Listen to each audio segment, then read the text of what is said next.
Pessoal, boa tarde, tudo bem? Sejam bem-vindos a mais um vídeo. E no vídeo de hoje eu queria dar uma certa continuidade ao tema, ao conteúdo que nós falamos no vídeo anterior, que foi sobre estudo em casa.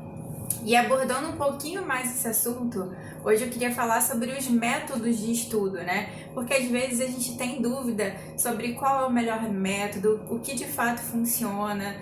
É claro, né? Para cada um isso é uma coisa muito individual. Às vezes o que funciona muito bem para um não funciona para outro. E aí pode ser que seja um método totalmente diferente. Mas a partir de um norte, de um direcionamento, você consegue entender qual é a melhor forma para você, o que para você é a melhor forma de aprender, de assimilar aquele conteúdo. Então, a partir do momento que a gente sabe quais são as ferramentas, a gente pode colocar em prática e assim encontrar uma direção melhor, né? Estar numa direção com que aquilo ali funcione. Mas não tem fórmula mágica, é realmente conhecer as ferramentas, os métodos de estudo e colocá-los em prática e ver o que melhor se aplica a você. Falando um pouquinho da minha experiência, né, e o que eu vejo na grande maioria, é que o método da leitura e da releitura funciona demais. É uma forma realmente de aprendizado que funciona, então esse é um método que vale a pena ir testar. Que é a leitura, a releitura, você lê 1 milhão de vezes, né? Que é o método que chama da repetição. De tanto você repetir aquele conteúdo, você acaba assimilando. E aí, em paralelo a isso, também é bom você ouvir. Seja você lendo ali em voz alta para você ouvir a sua própria voz, ou então você fazendo uso de algum aplicativo, né? O bacana é que hoje em dia a gente tem essas ferramentas, a gente tem alguns aplicativos que fazem a leitura do texto. E assim, eu quando não conhecia, eu achava que era uma coisa muito complexa, que sei lá, eu ia ter que converter o texto, eu ia ter que fazer um malabarismo para o negócio funcionar.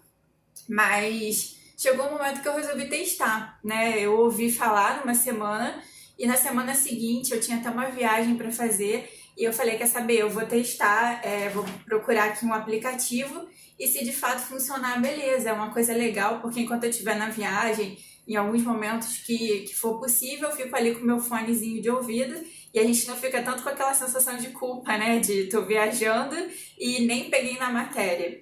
E deu super certo pra mim, eu realmente consegui baixar um aplicativo que funcionou pra mim, que me atendeu em relação a isso. E como eu falei antes, não é uma coisa complexa. A partir do momento que você baixa o conteúdo no celular, quando você abre no aplicativo, ele já abre naquele formato ali que ele lê e você só tem que apertar o play. Então é simples assim, fácil assim, mais até do que a gente imagina. Às vezes a gente mesmo cria umas barreiras que a gente acha que é um negócio muito complexo, né? E nem coloca em prática. Então vale a pena testar, vale a pena experimentar. Uma coisa que funciona muito bem também para algumas pessoas são os mapas mentais. Porque a partir do momento que você faz ali um mapa mental, a nossa mente ela é muito visual, né? Não sei se vocês já repararam isso, mas às vezes você não sabe o nome de uma pessoa, mas você gravou a fisionomia. Porque a nossa mente tem disso, a gente é muito visual.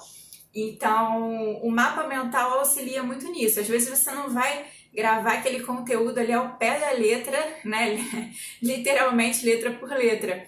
Mas a partir do momento que você faz um mapinha, um desenho mesmo daquele conteúdo, um direcionamento, você coloca o conteúdo e aí você vai elencando os tópicos e vai enumerando e vai rabiscando, vai desenhando.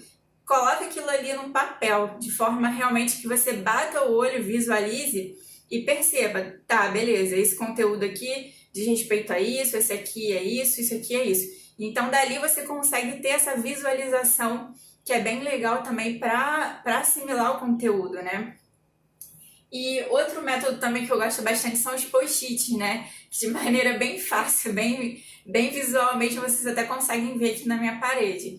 E o post-it ele também é bem bacana em relação ao método de estudo e de memorização, porque é algo simples. Você pega o conteúdo, é claro, não dá para colocar tudo, tem que ser daquela forma também, tipo tópicos ou códigos, enfim, uma coisa que você bata o olho e entenda. Não adianta também você escrever e ler, sei lá, a cada 3 meses. Não, porque aí você de repente já nem vai lembrar mais o que é aquilo que você escreveu, você botou uma sigla e você vai ficar, caramba, o que é isso que eu coloquei aqui? Não faço a menor ideia. Então, assim, é algo para você estar ali olhando todo dia, todo dia, todo dia. Você passa o olho ali por todos aqueles post-its. Eu gosto bastante de fazer isso, especialmente quando a internet para. Então, a gente sabe, né? Isso acontece com qualquer um. Em alguns momentos a internet dá umas rateadas e se irrita bastante. Mas aí uma forma de aliviar esse estresse de quando a internet falha é justamente pegar e olhar todos esses post-its. Então a internet ali não tá atendendo a minha expectativa naquele momento e eu fico muito brava com isso. Eu alivio esse estresse pegando e relendo todos os meus post-its. E aí, enquanto eu faço isso, a internet tá ali pensando, né, aquela coisa toda de novamente, até que volta a funcionar. Então, foi uma forma que eu encontrei de ficar revendo os post-its e não me estressar muito com a internet, né, quando esporadicamente ela dá essas rateadas. Então, os post-its funcionam muito também como método de estudo, método de assimilar o conteúdo. Tem mais duas formas que são muito boas assim em relação ao método de estudo. Outra dela é o resumo, né? Outro método de estudo é o resumo. E o post-it também não deixa de ser um resumo bem resumido, né? O resumo do resumo. Mas você também pode fazer o resumo propriamente dito. Seja o resumo que você faça no próprio caderno escrevendo, o resumo no computador, caso o material seja PDF. Então, né, aí quando é esses casos de material já impresso ou PDF, o ideal, né, de tanto que eu pesquisei e que também eu vi que funcionou para mim, é você sublinhar o texto, porque, né, o material às vezes é muito extenso.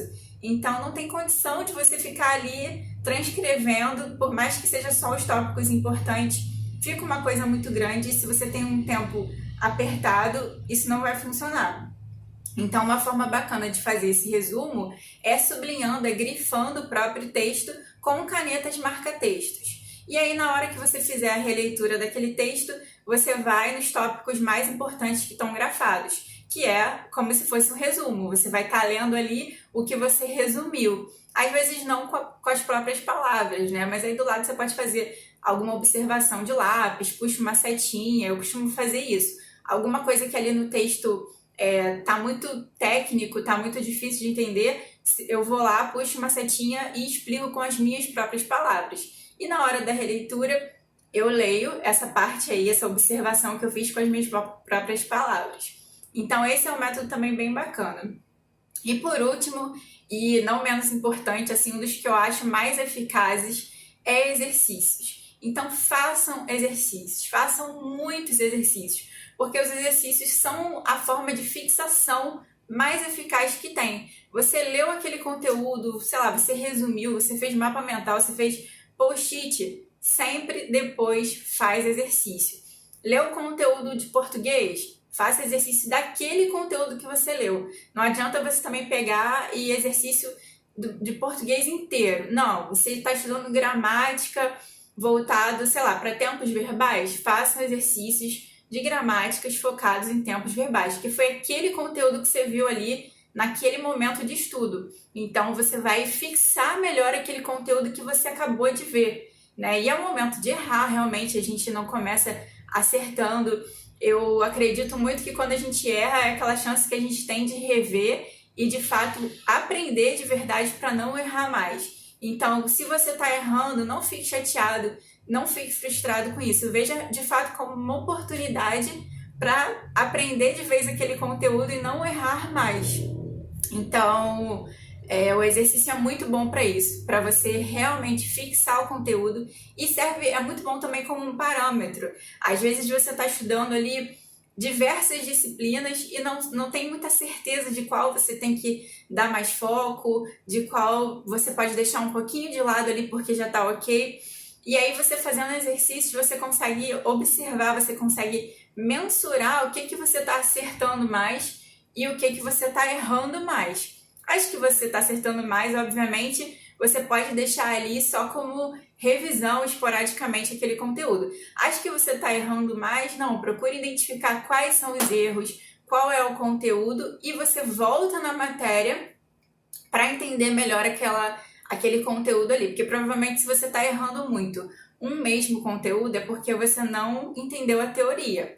Então volte na teoria, compreenda, leia, releia, leia novamente 10, 15, 20 vezes se for necessário, até você compreender. Isso não é problema nenhum, você está lendo, relendo ou assistindo vídeos várias vezes, muito pelo contrário. Esse método da repetição, né, a tautologia, também é um método de fixação. Então, quanto mais você lê, quanto mais você assistir aquele conteúdo, mais você vai fixar, tá bom? Bom, gente, então é isso que eu queria falar hoje, um pouquinho mais sobre estudos e hoje vindo com esse tema das técnicas, de métodos de estudo. Tá certo? Espero que vocês tenham gostado e no próximo vídeo eu posso dar sequência falando de outros temas relacionados a estudo. Caso vocês queiram, coloque aqui nos comentários. Se vocês quiserem algo mais a respeito disso, não esquece de curtir, de compartilhar, de se inscrever. E caso vocês queiram outros temas, também coloquem aqui. Eu acho bacana fazer uma sequência de vídeos, né? Porque a gente nunca consegue esgotar todo o conteúdo num vídeo só. Então, caso vocês queiram, eu posso fazer outros vídeos sobre o mesmo conteúdo. Coloquem aqui o que vocês esperam, o que vocês querem que a gente converse aqui, que bata esse papo. Estou disposta a ouvir vocês, a saber de fato qual a necessidade, o que vocês querem ouvir, seja sobre trabalho em casa, seja sobre luto, né? A gente sabe que, infelizmente, essa situação que a gente está vivendo trouxe muitas perdas aí para muitas famílias. Então, eu sei que é um tema de muita relevância. Caso vocês queiram que a gente fale sobre luto, comenta aqui que a gente fala a respeito, tá bom? Então é isso, até o próximo vídeo. Um beijo, tchau, tchau!